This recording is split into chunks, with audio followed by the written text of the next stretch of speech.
Alors, dis-moi honnêtement, toi qui me regardes ce matin, est-ce que quand tu regardes ta vie et ta réalité, tu as vraiment besoin de vivre dans cet appartement luxueux, dans un quartier que tu ne maîtrises pas? Parce qu'entre-temps, tu as ton père qui vit dans un quartier précaire, qui traîne une maladie depuis des années, qui n'arrive même pas à soigner. Tu as une maman qui a un commerce qui est devenu fragile parce qu'elle utilise tous les bénéfices pour payer les médicaments de ton père quand elle peut. C'est avec cet argent qu'elle essaie de scolariser tes frères et sœurs. C'est grâce à cet argent que tu as mangé, que tu as eu la force de sortir, aller rencontrer l'homme qui aujourd'hui t'installe dans un quartier qui dépasse tes réalités. Mais ça ne te pose aucun problème tant que les gens peuvent te regarder. Tu as juste envie que les gens disent « Avant, elle était là-bas, aujourd'hui, elle est là ». Et on a même qui ne veulent pas qu'on parle de leur passé. Un appartement de 400 000, des meubles achetés dans un magasin, c'est-à-dire que l'ameublement va aller dans 3 à 4 millions. Tu vas avoir une voiture de 5-10 millions. Et cette voiture ne peut même pas aller dans le quartier où vivent tes parents, parce qu'il n'y a pas de route là-bas. Est-ce qu'en réalité, tu as besoin de tout ce luxe farfelu? Est-ce que tu as vraiment besoin d'être dans une vie de m'as-tu vu, quand ta réalité ne te regarde même pas?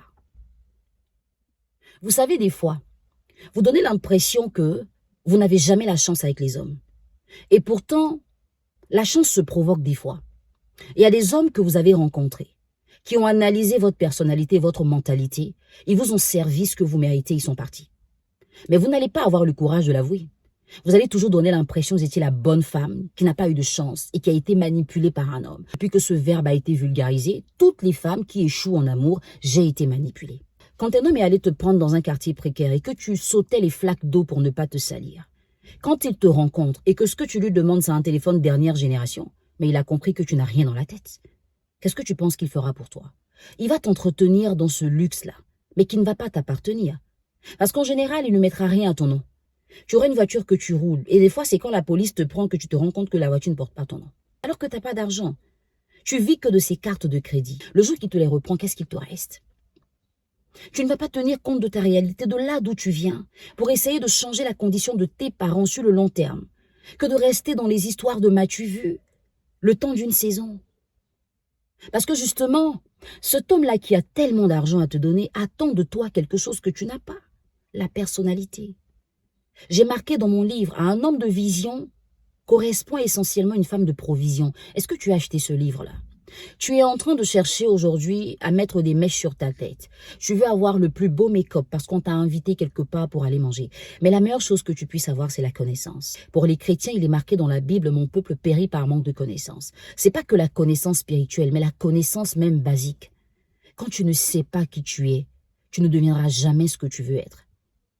Parce que les gens vous entretiennent dans des fausses choses. Hein? Vis ta vie, ma chère. Ah non, profite. Mais tu profites comment? C'est-à-dire que ce gars-là devient celui qui soigne ta mère, qui soigne ton père, et les cours de tes frères. Et le jour qu'il te quitte, tu reviens à zéro. Ceux qui ont acheté le livre ont lu l'histoire d'Emilia. Ça paraît invraisemblable. Certaines personnes ont dû dire « Ah non, moi je ne peux pas faire ça ». Mais tu es en train de le faire. Tu n'as peut-être pas la même proposition qu'Emilia a reçue. Mais au quotidien, tu es en train de faire ce qu'Emilia a fait. Voici pourquoi dans mon livre, j'ai débattu de certains thèmes et j'ai rajouté à ça des histoires. Parce que je sais que beaucoup de femmes n'aiment pas lire, mais elles sont entraînées par les histoires d'amour. Donc les novellas, c'est tout. Et j'ai voulu retranscrire ces choses, mais en vous donnant l'essentiel. C'est pour ça que c'est un livre que vous devez absolument avoir. Absolument. Les témoignages que je reçois sont trop forts. Des gens qui prennent conscience, qui se rendent compte des erreurs qu'ils ont commises, de pourquoi ça n'a pas marché, de pourquoi est-ce qu'on les a maltraités. Tout simplement parce que les gens n'avaient pas d'informations. Les gens n'avaient pas la connaissance. Et si toi, tu m'écoutes aujourd'hui, je te demande pardon. Ne viens pas mettre en commentaire « je me reconnais dedans ». C'est pas ce que je veux. J'ai juste envie que si tu te reconnais, tu commences à changer les choses. Il y a des gens qui ont fait ce que tu es en train de faire et qui l'ont regretté, qui continuent de le regretter. Je n'ai pas envie que tu rajoutes ton nom à cette liste-là. Prends ta vie en main, je t'en prie. Quand on vous dit que la richesse n'est pas sexuellement transmissible, c'est parce qu'une femme qui n'a pas une mentalité de riche ne peut pas le devenir. Ce n'est pas l'homme qui rend riche, mais c'est la vision de la femme qui a la chance d'être avec un homme riche, qui peut la rendre riche. Des fois, pensez à vos parents. Repartez dans votre source. Ne la refoulez pas. Si vous êtes réaliste, il y a beaucoup de choses que vous ne ferez plus. Vous ne pouvez pas aligner 10 sacs à main de 1 000 € alors que votre niveau, c'est le BPC et que depuis là, vous n'avez rien fait. Est-ce que vous savez que 10 000 €, ça vous paye une formation, ça vous installe et ça vous rend indépendante? Et ça force le respect de l'homme qui vous a offert le premier sac de 1 000 €. Bonne journée.